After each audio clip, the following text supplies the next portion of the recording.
मानसिकता खराब करापेक्षा आनंदी जीवन जगायचं ना, काय कोणाचा द्वेष करायचा. कारण माझं जीवन असं आहे की मला जर कोणी समोर त्यांनी माहीत पडणं महाराज तो तुम्हाला किडा पाड राहता तरी तो सकाळ भेटणार, त्याला विचारलीस भाऊ चहा पेस का, काय फरक पडणार, त्याला इतकी लाज वाटायला पाहिजे बापरे मी इथला किडा पाडत तरी मला चहा पाड राहणार महाराज. असं जीवन जगू साधं बोय, पाडू देऊ किडा नाही का. किडा पाडण्यापेक्षा कितला पाडात माऊली बाबा, स्वामी बाबा, भाऊसाहेब बाबा गणच किडा पाडा. पण ते किडा पाडतं मन नाव ना मोबाईल केलं तिथला का म्हणा 4-5 लाख कमवाय जायला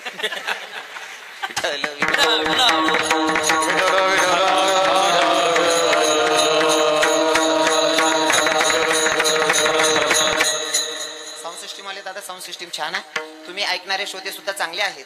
जे माझ्यापेक्षा ज्ञानामानाने गुणाने मोठे असतील अशा श्रोत्यांच्या पायाला स्पर्श करतो आणि अभंगाकडे वळतो. विठ्ठल विठ्ठल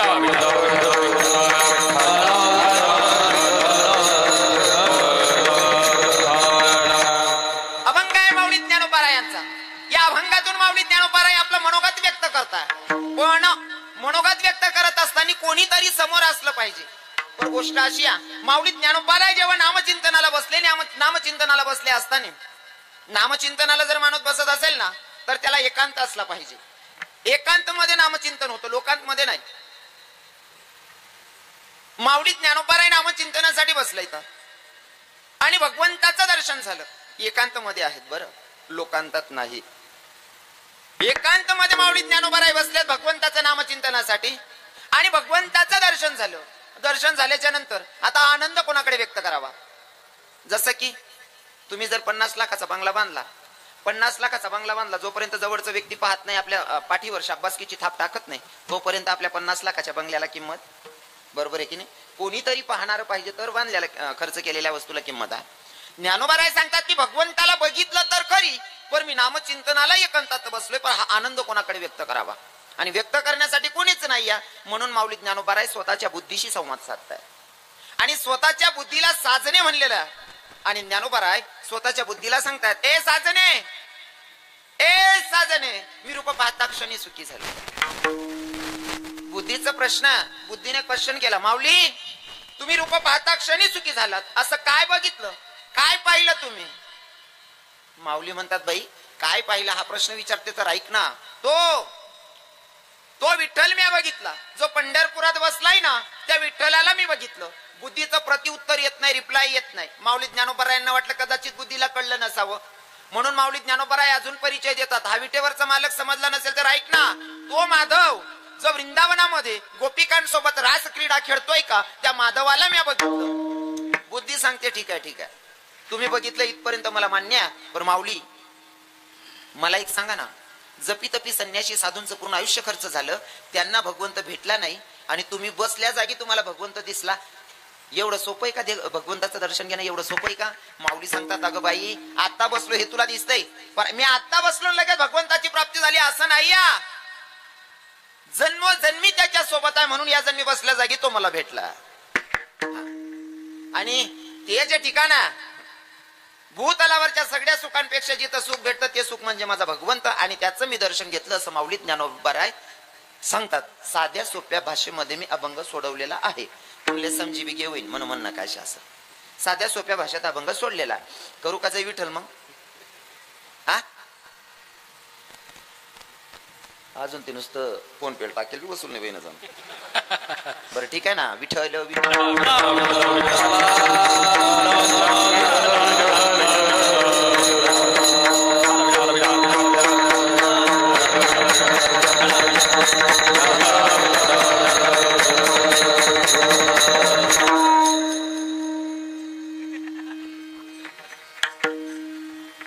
काय करू बाई ग जीव हा वेडावला. बरोबर म्हण राहिलो ना, बरोबर आहे ना, बरं आहे. तुमले समजे की म्हणजे असे नको समजा ना. विठ्ठल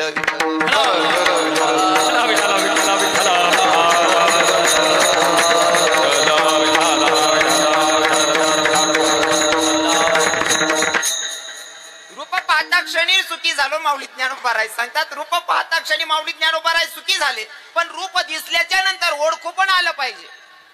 एखादा आपल्याला स्वप्न पडतं रात्री, आपण रात्री स्वप्न पाहतो, सकाळी सांगताना लोकांना सांगतो मी स्वप्न दे का पण मला यादच राहिला नाही. आपण स्वप्न सुद्धा सकाळी सांगू शकत नाही. म्हणजे सांगायचं तात्पर्य काही काही लोक स्वप्न बघतात तरी स्वप्नातला चेहरा लक्षात राहत नाही. कोणतरी होतं वो साडी नेसेल होतं, नाही ते धोतरवालं होतं, चेहरा सुद्धा ध्यान मारत नाही, बरोबर आहे की नाही?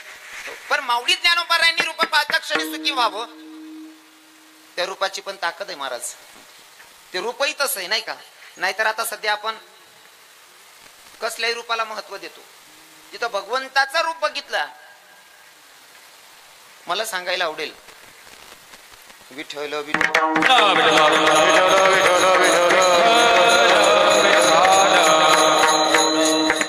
कुरुक्षेत्रावर युद्ध चालू होतं.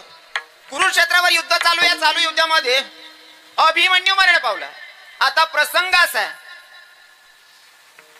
अभिमन्यूच्या पत्नीचं नाव काय या? बोलू नका. अभिमन्यूच्या पत्नीचं नाव काय माया हो? हा, उत्तर बरोबर सांगताय तुम्ही. वा वा, कोणी सांगाय उत्तर? वात आहे एकदम बढिया. तुमल्या अभिमन्यूने बायको माहिती म्हणजे बरंच माहिती होई बा. 75 वर्ष. नाही बरोबर आहे ना. नाही ते मुकल्या पाहिजे आई माहित नाही राहत. संतोषना बाया सांगता येत नाही, संतोषना परिवार सांगता यावं नाही, पण त्यातली आई बारी सांग माय हो अशी सासू लगी जुलूस जुलूस करत ती, दररोज दररोज करत ती. म्हणजे हायबिन वालेच पाहिजे आप्पा साहेब. नाही ते बायाले फक्त तिथलंच माहिती राहत. तेवढं बरं आहे तुमनाकडनं. बाया बी चांगल्या परमार्थिक दिकी राहण्यात माले. तुम्हाला डोकावर ना पदरच सांग राय ना बा. विठ्ठल विठ्ठल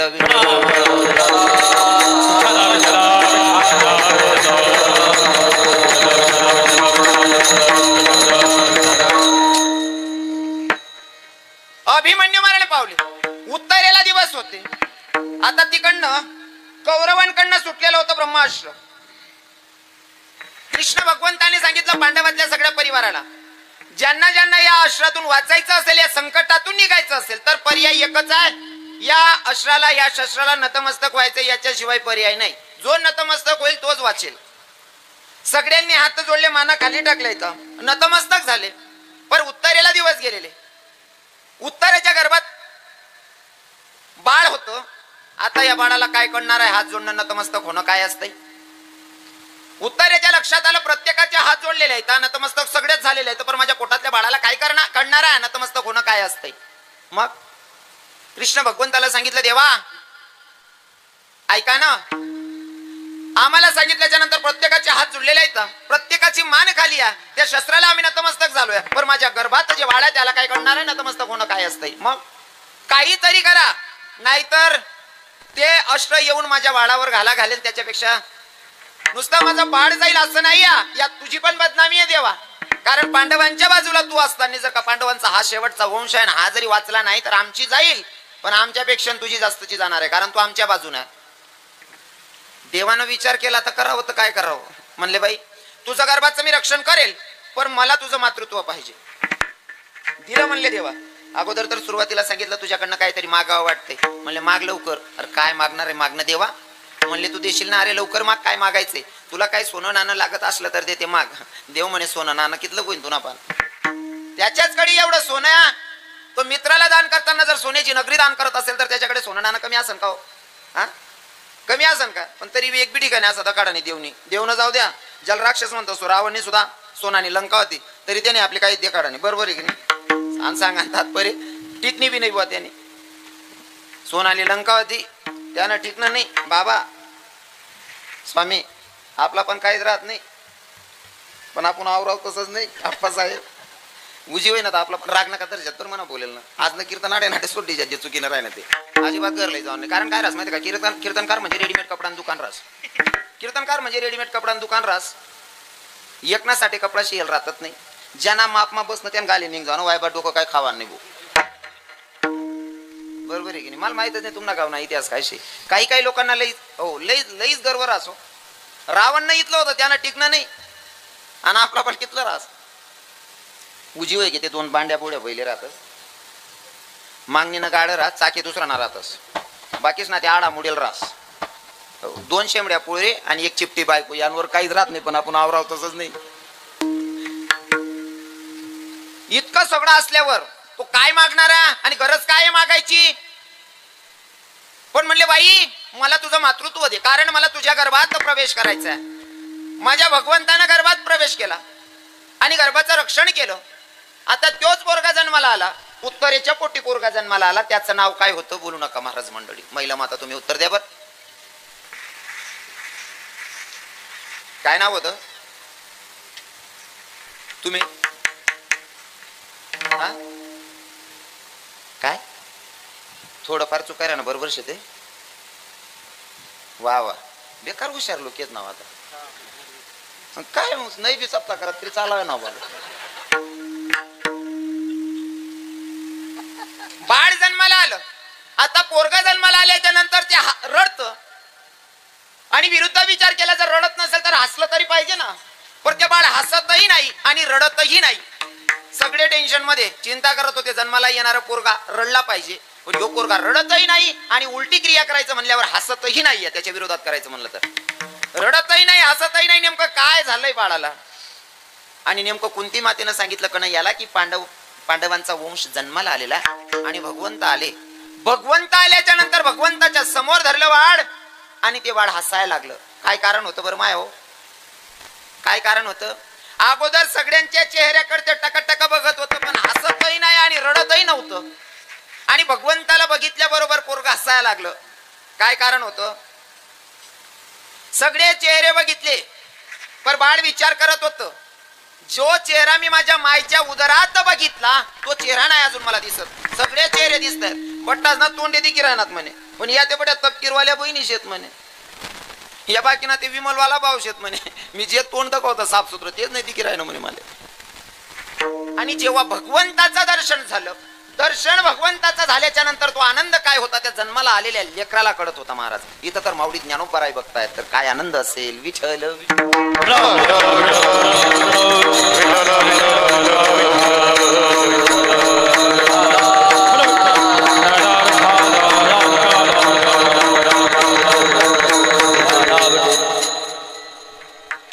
माऊली ज्ञानोबा यांच्या लक्षात आलं होतं आपला जन्म तेवढ्यासाठी भगवंताच्या प्राप्तीसाठी. आपण जन्मोजन्मी त्याच्या सोबत आहे तर त्याचं दर्शन घेणं काय जरुरीच आहे. आता आपलं काय झालंय? आपलं उलट झालंय भाऊसाहेब बाबा स्वामी बाबा. आपलं इथलं उलट झालं. आपल्या वेळेवर काही सुधरत नाही. कवय काय करू असं. एक बावले बापनी सांग बावड्या आपली पोरदा काल जाणं म्हणे. बावड्याला सांग पोरदा काल जाणं बावड्या तडेन सुरुवात करते दुपारना विचार करा ना मन बापनी पोरदा काल सांगायचे. सकाळी पोरदा काल जाणं कोणी पॅन्ट मागू कोणा बूट मागू. हा पोरदा काय जाणं तू काय कमी आनंद शे का बावड्याला? हा आता तयारी त्याची चालू आहे मनातल्या मनात. काय करा कसं काय करा विन करा का नाही करा कोणता पॅन्टवर कोणतं शर्ट मॅच करीन भाऊ. पुरा दिनभर विचार करा आणि रात्री झोप ना. रात्री झोप ना पण 10 बार झोपेल होता. 10 बार झोपेल होता त्यानं सपन मला लगीन बी होई घेन एक पोऱ्याना बाप बी होई घ्या. तो एक पोऱ्याना बाप होई घ्या पोरगा मधमा झोपेल होता. बाई सांगे माहित आहे सरकारना त्यांना हात दाबायचा नाव सरक ना थोडस. हो माहिती तुम्ही सरकार ना तो पोऱ्याना हात दाबायचा याव सरक ना. सरका मग 10 बार तुम्ही खाली घ्या दोन्ही हात मोडली ना. जेम तेम क्लिअर करा त्या हात असले. बाप म्हणे काय राव काय सत्यानाश करा फोन करी सांग दिना 15 दिन मा येतो पाटा पुटा बांधणी क्लिअर करा. पोरदा काल लई घ्या. पोरदा खाली 4 जण सांगे नवरदेव पोरगा त्यांना बाप त्यांना मोठा भाऊ आणि मित्र 4 लोक सोबत. पोरुनी पाणी दिसली चालणी गे चहा लईनी पोर चहा बी पिली नि भाऊनी. पोरगी पोहे लईनी पोहे बी खावाय गे. मग बापनी विचार आडून म्हणे बावडेव पोर पटणी का रे यान मान काल टाकली नाही. एक बी नाही 2 बी नाही. म्हणे अहो बापले सर माय राय म्हणे बावले बोलावं त्यांना मोठा बावले म्हणे विचार दादा याले पोर आवडली का. तो म्हणे काय रे भाऊ पोर पटणी रे. हो बावले बी बोले नाही म्हणे माल बी बाहेर नाही बोलाले. मग मित्राला सांगा म्हणे देख रे भाऊ तुम्ही मित्राला विचारा याला पोर पटणी का. मग तो मित्र होणार म्हणे बावड्या पोर पटणी का रे. खरं सांग का जीवन म्हणे सांग ना मी पोरत की नाही म्हणे. मग तू आले काय पोहे खावाशील गेलो होता का रे. पाणी दी गई चहा दी गई पोहे काय घ्या डिश भर तरी तुला सुधार का ना. मग तू येल का सांगसाठी होता आडे. पोरगीच्या बापांना सांगितलं म्हणले काही का असे ना नातं जुडो अगर नको जुडो पण जेवण करून जा. आता जेवण करून घ्या म्हणल्यावर त्या पोर मित्रांना सांगितलं म्हणे देख रे आता जेवणले तांब्या शेत पोर जेवण वाढी तवय तर देखले जो बरं मी इशारा करा का तवय तर देखजो म्हणे. हा नेमका जेवणले बसना ताव भाऊ खाला खाल मानगाली खाई राहना. हा वर देखेच नाही उनी पोरत शिरा वाढत शिरा मित्र म्हणे दख रे आता तरी ते गेले रे नवीन चान्स भेटाव नाही रे. मग याने देख पोरणाकडे ताटमा डाळ भात शिरा मटण उसळ भारी भारी वस्तू ठेवलं त्यात. अहो भाऊ मित्रांनो सांगा या भाऊले म्हणे देख रे पोर देखील बरं नंतर चान्स भेटाव नाही. ती पोर शिरा वाढ राणी यंदा का पोरणीकडे. पोर एवढी सुंदर होती ना पोर पार घरमा घुशी गई तो लोगून देखी राहणार याला असं वाटावं परदा कवय सरकीन कवय तोंड देखीन भाऊ इथला देखी राहणार आता नेमकी पोरगी निघणी तर किचन रूम माई पोरगी निघणी मी उसड वाट राहती मटणी भाजी मटकी पोरगी मटणी भाजी वाट राहती अहो भाऊ पोरणीकडे दका दका मा शिर आली ना वरण मग कालाय राहता दका दका मा पोरा असत असत घर मग तिना मैत्रिणी विचारत का होती ती म्हणे इथली का बा शिरायली माय तो बानर